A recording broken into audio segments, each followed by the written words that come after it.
Wih, jangan digerak sedikit pun. Kok bisa jadi biasa? Sebanyak 11 tersangka telah dijebloskan ke sel tahanan Direktorat Reserse Siber Polda Jawa Barat setelah terungkapnya praktik judi online beromzet mencapai 96 miliar rupiah yang bermarkas di Kabupaten Purwakarta, Jawa Barat.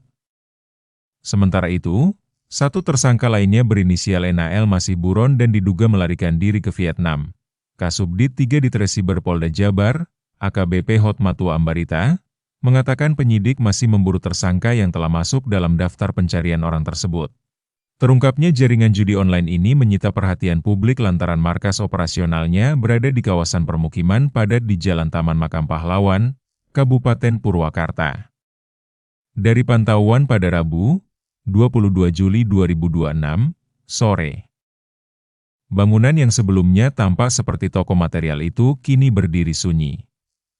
Pintu bangunan tertutup rapat, tidak terlihat adanya aktivitas jual beli maupun pekerja yang keluar masuk. Garis polisi terlihat terpasang, namun bangunan tersebut masih menjadi perhatian warga sekitar yang mengaku tidak menyangka tempat itu diduga menjadi pusat operasional bisnis judi online bernilai puluhan miliar rupiah. Lokasi tersebut berada di tepi jalan yang cukup ramai dilalui kendaraan. Di sekelilingnya berdiri rumah-rumah warga dan sejumlah bangunan usaha, sehingga keberadaan markas judi online itu sulit dicurigai dari tampilan luarnya. Warga menyebut aktivitas di dalam bangunan selama ini terlihat biasa saja dan tidak mencolok. Penggerebekan toko material tersebut diketahui dilakukan petugas di Tresiber Polda Jabar pada Jumat, 10 Juli 2026, sekitar pukul 14 waktu Indonesia Barat. Operasi itu merupakan pengembangan dari pengungkapan sebelumnya di sebuah rumah tinggal di Jalan Anggrek pada Rabu, 8 Juli 2026. Selain toko material dan rumah tinggal, penyidik juga menduga jaringan tersebut berkaitan dengan sebuah usaha sablon di Jalan Ibrahim Singadilaga. Hingga kini bangunan tersebut masih tertutup rapat dan terpasang garis polisi sebagai bagian dari proses penyidikan. Menanggapi terungkapnya kasus tersebut, Bupati Purwakarta Sapul Bahri bin Zain meminta masyarakat lebih peka terhadap aktivitas mencurigakan di lingkungan masing-masing. Menurutnya, pemerintah daerah akan kembali mengaktifkan ronda malam di seluruh desa sebagai upaya memperkuat deteksi dini terhadap berbagai bentuk kejahatan, termasuk kejahatan berbasis digital. Bin Zain juga mengimbau masyarakat agar tidak tergiur judi online karena hanya akan membawa kerugian dan seringkali berawal dari jeratan pinjaman online.